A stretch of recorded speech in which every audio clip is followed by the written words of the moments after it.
Imagine juste cette scène. Tu profites d'une plage à Rio de Janeiro, ce soleil de plomb, un maté glacé à la main, des biscuits globaux et cette mer bleue immense juste devant toi. Autrement dit, une de ces journées que seule la ville du purgatoire et du chaos peut offrir. Quand soudain, tu commences à entendre des murmures parmi les baigneurs. Tu vois les gens regarder et pointer la mer. Tu penses que c'est peut-être quelqu'un qui se noie ou quelque chose comme ça. Mais la confusion devient de plus en plus grande et les gens commencent à courir vers la mer. Sans rien comprendre, tu te lèves et tu jettes un coup d'œil vers la mer et là tu te rends compte. C'est un tas de boîtes en métal qui flottent et sont entraînées vers le sable. Imagine un peu, mais ce n'étaient pas des boîtes de lait en poudre, ni de sauce tomate, non. Quand l'un des baigneurs a ramené une des boîtes sur le sable et l'a ouverte, il s'est rendu compte que c'était des boîtes remplies de laitue du diable. Oui mes amis, aujourd'hui je vais vous raconter l'histoire de l'iconique et incroyable été des boîtes. L'épisode qui a transformé les plages brésiliennes en un véritable open bar de Calumet de la Paix en plein été 1987. Et pour mes abonnés, les fumeurs ou ceux qui aiment ça, ne vous inquiétez pas car je vais remplacer le nom de la plante par d'autres expressions. Et je fais ça parce que papa YouTube n'aime pas trop ce genre de choses. Chez C'est quoi ce monde ? On en a marre des avertissements et des punitions. Et pour ceux qui n'aiment pas, je précise que je ne fais l'apologie de rien. Je raconte juste un fait historique, curieux et drôle. Alors viens avec moi découvrir cette histoire typique qui n'aurait pu arriver qu'ici, dans notre grand Brésil.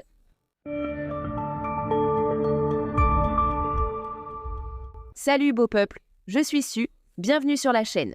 Si comme moi vous aimez les histoires bizarres, les faits divers, les théories du complot, les curiosités, toutes ces choses étranges et folles, n'oubliez pas de vous abonner à la chaîne.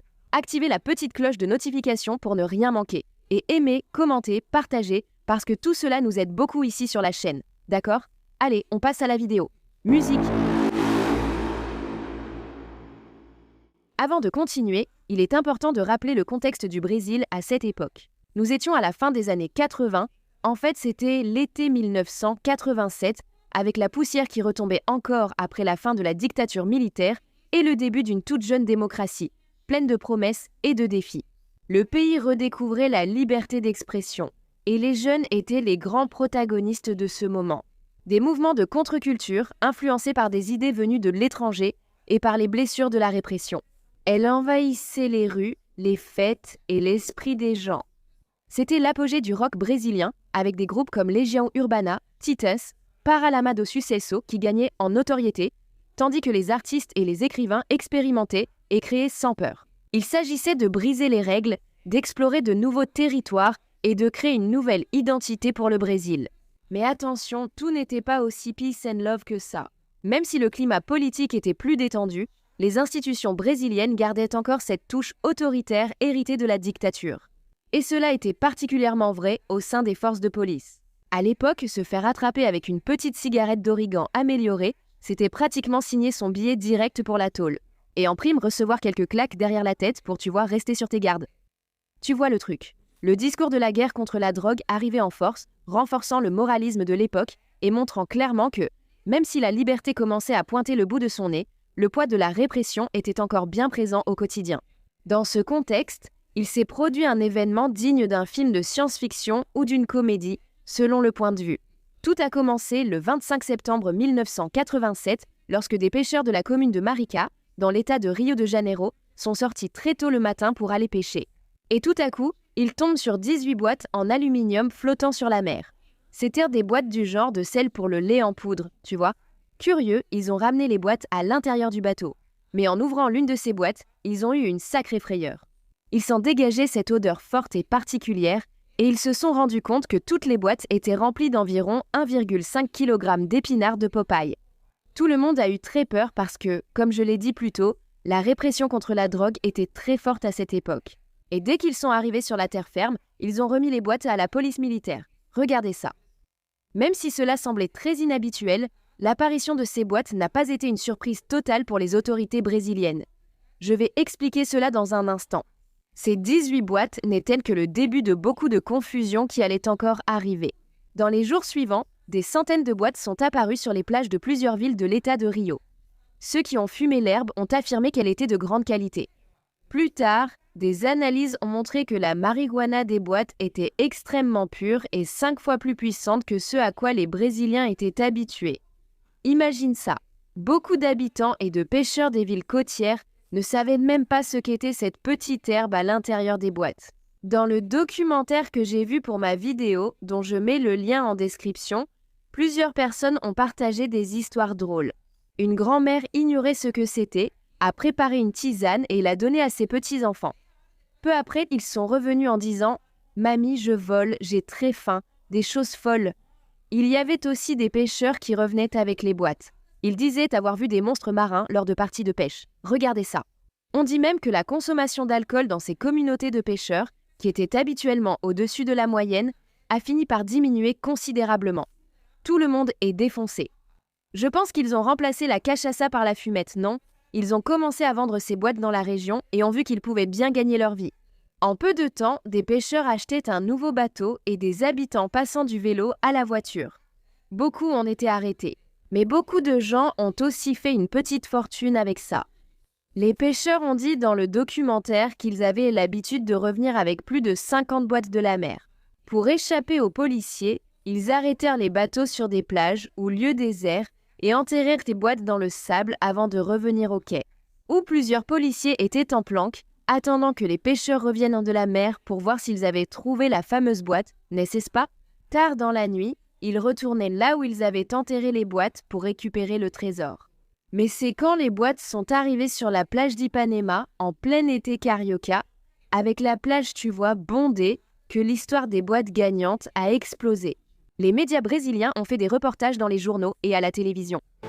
La police organise une grande opération de chasse aux boîtes. Selon les autorités, la drogue était bien plus forte que celle qui était vendue au Brésil. Et qu'est-ce que tu penses de ce qu'il s'est passé après que tout le monde a su que des boîtes pleines de laitue magique apparaissaient sur les plages ? C'était une vraie ruée vers les plages du littoral sud-est. Les gens restèrent là toute la journée, espérant trouver une boîte. Beaucoup de gens marchaient sur les rochers, regardèrent dans les fissures, essayant de trouver les boîtes. Et ils en ont trouvé beaucoup. Les histoires disant que l'herbe était de bonne qualité se sont répandues à tel point que même le chanteur Tim Maia, qui était un amateur de verdure, a engagé des plongeurs professionnels pour chasser les boîtes sur les plages. Et on dit qu'ils ont trouvé 4 boîtes pour Tim Maia. Tu te rends compte ? L'idée, c'était que l'herbe trouvée dans les boîtes était super bonne, vraiment excellente, et qu'il y avait ce truc de dire « Putain, c'est du poison, tu comprends ?» La police a aussi commencé à mettre plusieurs policiers sur la promenade des plages pour surveiller les baigneurs qui sortaient du sable. Les gens se faisaient fouiller leurs sacs de plage à la sortie, et beaucoup de gens, tu vois, se sont fait attraper comme ça. Ça a été une énorme humiliation pour la police et les autorités.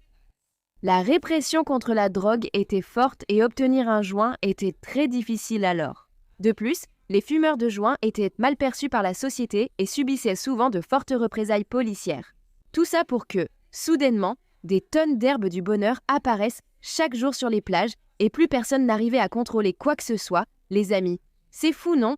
Des bandes dessinées dans les journaux se moquèrent de la situation et ça rendait les autorités brésiliennes complètement furieuses. Les semaines passaient et des milliers de boîtes ont commencé à arriver aussi sur le littoral de l'État de São Paulo. Une histoire raconte qu'une régate se déroulait entre l'île d'Ilhabela et Santos et tous ces voiliers y participaient. Quand tout à coup, l'un d'eux a regardé sur le côté et a vu des milliers de choses reflétant ainsi à la surface de l'eau. Ils ont alors compris que c'étaient les fameuses boîtes vues à la télévision. Quand l'un d'eux a annoncé à la radio ce qu'il avait vu là, plusieurs bateaux ont tout simplement abandonné la course, ont changé de trajectoire et sont allés directement vers cette mer de boîtes et en ont ramassé plusieurs. Il y avait des gens qui en ont pris pour leur usage personnel, d'autres pour les vendre, mais beaucoup de gens voulaient avoir une boîte chez eux, comme souvenir de ce moment historique qui était en train de se passer. Il n'y a que les Brésiliens pour faire ça. C'est pour ça que l'été 1987-1988 a été surnommé l'été de la boîte. Mais ce n'est pas tout. L'expression de la boîte est devenue un argot pour dire que quelque chose était bien. Par exemple, alors, la mer est bonne ? Ouais, elle était de la balle, des trucs comme ça. Les artistes se sont plongés à fond dans l'histoire des boîtes de marijuana et ont créé des œuvres d'art et des chansons sur cet événement. Swing et rythme funk, c'est le nouveau son du moment. Percussion, samba funk, c'est le poison de la boîte. On vend même des t-shirts avec la photo de la boîte qui a eu beaucoup de succès. Les cariocas, qui sont très liés à la mer, plaisantait en disant que les boîtes étaient un cadeau d'Iemanja pour bénir l'été de cette année-là. D'accord, on a bien compris que le Brésil vivait l'été le plus cool de son histoire. Mais la question qui reste est, d'où venait toute cette bœuf? Alors, allons-y. Mais avant, je voulais faire un bisou à Priscilla Alves, de Duc de Caxias, à Silvia Melo, de São Paulo, la capitale, ma ville, et à Fabio Lopes, de Vista Alegre, Rio de Janeiro. Gros bisous à vous tous. Un mois avant l'apparition des premières boîtes sur le littoral brésilien, la police fédérale a reçu une notification de la DEA, l'agence antidrogue des États-Unis, informant que son centre de renseignement avait découvert qu'un navire appelé Solana Star était parti de Thaïlande avec une cargaison de 22 tonnes de l'herbe de Bob Marley dans des boîtes de 1,5 kg. Ce navire allait longer la côte brésilienne où la cargaison serait distribuée à d'autres petits bateaux et ces bateaux transportant la drogue avaient pour destination finale Miami, là-bas aux États-Unis. Ainsi, les autorités américaines ont demandé l'aide de la police fédérale brésilienne pour intercepter le Solana Star avant que cela n'arrive. La police fédérale ne voulait pas s'en mêler, d'autant plus que nous n'avions pas beaucoup de ressources et que ce serait une opération très difficile et coûteuse. Mais une agente américaine de la DEA est venue au Brésil et a eu une réunion avec nos autorités. C'est alors que la police fédérale a accepté d'aider et a contacté la marine brésilienne pour demander un navire militaire en prêt afin de patrouiller aux coordonnées indiquées par les Américains. La marine brésilienne a utilisé notre navire le plus moderne de l'époque, la Fragata Independente, mais après de nombreuses heures à tourner en rond dans la région où le Solana était censé se trouver. Ils n'ont rien trouvé, sont revenus sur la côte et ont classé l'affaire. Il faut prendre en compte que la technologie était très différente à cette époque. Il n'y avait pas de GPS, pas de téléphone portable, rien de tout ça. Trouver un navire qui ne voulait pas être trouvé dans l'immensité de la mer était vraiment très difficile. Quelques jours plus tard, les Américains ont repris contact en disant qu'ils avaient arrêté le chef du gang à Miami. C'était lui le propriétaire du bateau. Et d'après les informations, il avait réussi à faire ce transport au moins une fois. En prison, il a fini par tout avouer et raconter toute l'histoire. Écoute ça. D'ailleurs, une information précieuse disait que le Solana Star transférerait la cargaison sur des bateaux plus petits cette nuit-là, près d'Angra dos Reis, dans l'état de Rio de Janeiro. La marine brésilienne a envoyé un autre navire, le contre-torpilleur Sergipe, aux coordonnées que les Américains avaient données à nouveau. Mais encore une fois, ils n'ont rien trouvé. Ils ont tourné en rond comme des poules sans tête là-bas, mais ils n'ont trouvé aucun navire. Alors, ils sont retournés sur la côte, ont définitivement classé l'affaire, et voilà, la vie continue. C'est comme ça, les amis. Mais, une semaine après ces deux tentatives infructueuses, ils ont finalement trouvé le fameux Solana Star. Et, dans le plus pur style comédie burlesque, le navire était déjà amarré au port de Rio depuis plusieurs jours. La capitainerie du port de Rio a reçu par radio l'appel d'un petit navire qui disait avoir des problèmes mécaniques et demandait à accoster dans le port brésilien pour effectuer des réparations. Comme la capitainerie du port de Rio ne savait pas que la police fédérale recherchait ce navire, ils ont autorisé l'accostage et n'ont rien dit. Quand la police fédérale a découvert que le Solana Star était déjà à Rio, elle s'y est rendue mais n'a rien trouvé à bord, les amis. De l'équipage original de 7 hommes, ils n'ont trouvé qu'un seul homme, appelé Steven Skelton, à l'intérieur du navire. Il a été interrogé et a dit qu'il était le cuisinier et qu'il ne savait rien à propos d'un chargement de drogue. Les autres membres de l'équipage étaient partis aux États-Unis et lui avaient demandé de rester sur le navire pendant les réparations. Dès que le navire serait prêt, il appellerait l'équipage et tous reviendraient au Brésil pour le récupérer. Bizarre, non? Les policiers se sont méfiés de cette histoire et ont fouillé tout le navire, mais ils n'ont trouvé aucune trace d'herbe. Ils ont relâché Steven et l'affaire s'est arrêtée là. Mais 2 semaines après, des boîtes sont apparues sur les plages brésiliennes. Cela a confirmé que les informations données par les Américains étaient vraies et que ce navire était vraiment rempli de boîtes de marijuana. Ils sont retournés au port, ont saisi le bateau et ont effectué une autre inspection, mais cette fois-ci minutieuse. Ils ont trouvé la carte nautique qui montrait le trajet effectué par le bateau et qui correspondait aux informations fournies par la DEA. Ils ont également mesuré la surface de la cale du navire et, en la comparant à la taille des boîtes saisies, ils ont constaté qu'il pouvait contenir environ 15 000 boîtes, soit l'équivalent de 22 tonnes à l'intérieur de ce navire. La cerise sur le gâteau a aussi été lorsqu'ils ont trouvé certaines étiquettes et des boîtes vides exactement identiques à celles qui sont arrivées sur la plage. Ils ont également affirmé avoir trouvé 0,2 g, c'est-à-dire pratiquement rien de l'herbe, quelque part dans le navire, et ainsi ils ont arrêté le cuisinier. La question est, pourquoi ont-ils abandonné la cargaison et tout jeté à la mer? Or, le jour prévu pour la distribution aux autres bateaux près d'Angra dos Reis. Le contre-torpilleur de la marine n'a pas vu le Solanastar, mais le Solanastar a vu le navire de guerre brésilien.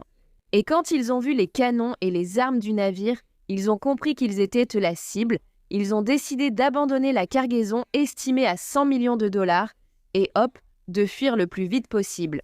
Alors ils ont accosté au port de Rio et se sont enfuis en avion vers les États-Unis. Vous vous souvenez que j'ai dit que les autorités brésiliennes étaient en train d'être discréditées avec toute cette quantité de stupéfiants qui apparaissaient sur les plages, genre tous les jours. Donc, ils devaient donner une réponse rapide à la société. Et ce fameux Steven a été le bouc émissaire cette fois-ci. Ne vous méprenez pas, je ne crois pas du tout qu'il était innocent et qu'il ne savait rien. Mais la police l'a présenté dans les médias comme le coupable de tout et il a pris 20 ans de prison. Regardez-moi ça. Il y avait pas moins de 22 tonnes de marijuana pressée et emballée dans des boîtes de jus de raisin d'Australie. Maintenant, préparez-vous à une anecdote curieuse et drôle. Le propre commissaire chargé de l'enquête doutait de la culpabilité de Steven, parce qu'il pensait que si les 7 membres d'équipage étaient vraiment des trafiquants, pourquoi seraient-ils restés plusieurs semaines à Rio de Janeiro? Se pourrait-il qu'il ait été seulement un employé des bandits, resté pour réparer le bateau? Calmez-vous, ce n'est pas exactement ça. Il se trouve que le jour où ils ont accosté à Rio, tout le monde a décidé de sortir boire et fêter le fait d'avoir réussi à échapper au navire de guerre. Et dans les 2 à 3 jours suivants, les membres de l'équipage sont partis pour les États-Unis. Mais Steven a dit aux autres qu'il n'allait pas fuir le Brésil, non. Et vous savez pourquoi? Il se trouve que Steven est tombé sous le charme d'une Brésilienne. Il a rencontré une carioca appelée Gracinha et il est tombé éperdument amoureux d'elle. Regardez ça. À cause d'elle, il a risqué sa liberté et est resté au Brésil. Désolé, mais on a ce petit plus, non? Les étrangers ne résistent pas. Blague à part, revenons à notre histoire. Au final, Steven est resté en prison pendant 1 an lorsqu'il a fait appel de sa condamnation et que la Cour suprême a accepté qu'il n'y avait pas de preuves concrètes le liant à la cargaison arrivée sur les plages. En plus, ils ont aussi considéré que la peine était excessive pour ce cas. Il a été libéré, il est retourné aux États-Unis et s'il est encore en vie, il doit rêver de Gracinha jusqu'à aujourd'hui, n'est-ce pas? Sur les 15 000 boîtes qui ont été jetées à la mer, seulement environ 3 000 ont été saisies par la police. Des boîtes ont été découvertes sur les plages de Rio de Janeiro, São Paulo et du Rio Grande do Sul. Les 12 000 autres boîtes, soit environ 18 tonnes de laitue magique, ont fini par partir en fumée ou flottent encore quelque part aujourd'hui, faisant le tour de la planète, n'est-ce pas? Je ne sais pas. Qui sait? Pour le Solanastar, il a été saisi par le gouvernement puis vendu aux enchères. Il a été acheté par une entreprise de l'industrie de la pêche qui a changé son nom et l'a transformé en thonier. Mais il semble que ce navire était vraiment maudit, les gens. C'est parce que lors de son premier voyage de travail, en 1994, le navire a été frappé par une grosse vague et hop, il a coulé. Aujourd'hui, le navire est une attraction pour les plongeurs à Angra dos Reis. Cependant, le Verandalat a eu un impact et a provoqué un changement majeur dans la société brésilienne. Ce n'était pas seulement quelque chose de drôle qui a inspiré l'art, la musique et bien sûr, beaucoup de fumée dans la tête des Brésiliens. C'était la première fois que l'herbe était disponible ouvertement, discutée dans la société, et cela a fini par briser un peu du stigmate qui existait à l'époque contre l'origan boosté. Beaucoup de gens qui la condamnaient sévèrement, sans jamais en avoir vu de leur vie, ont fini par se rendre compte que ce n'était pas le monstre qu'ils imaginaient. Mais le changement le plus surréaliste qui s'est produit, c'est que l'herbe des boîtes était tellement pure, d'une qualité tellement bonne, que les trafiquants au Brésil ont été obligés d'améliorer aussi la qualité du produit qu'ils vendaient. Après avoir goûté à la picanha, plus personne ne veut de viande ordinaire, n'est-ce pas? Voilà, les amis, l'histoire folle du Verandalat, un épisode qui reflète bien le Brésil. Surréaliste, chaotique et avec cette touche d'humour qu'on ne trouve nulle part ailleurs dans le monde. Le Verandalat est devenu une référence dans la culture populaire brésilienne, avec des chansons, des blagues et une place spéciale dans la mémoire collective du pays. Et vous, connaissiez-vous cette histoire? Ou alors, étiez-vous de cette époque et avez-vous vécu le Verandalat? Avez-vous goûté à la laitue magique? Dites-nous dans les commentaires si c'était vraiment bon et si cette période était vraiment folle. Et n'oubliez pas de partager cette vidéo avec cet ami qui aime fumer de gros joints et avoir les yeux tout rouges. Voilà mon peuple, n'oubliez pas de vous abonner à la chaîne. Laissez un like si vous avez aimé cette histoire. Profitez-en et partagez avec tout le monde qui aime ça. partagez déjà et restez connectés pour la prochaine vidéo. À bientôt. Oh là là, quelle chaleur. Je transpire. Brésil. Enchanté, Brésil.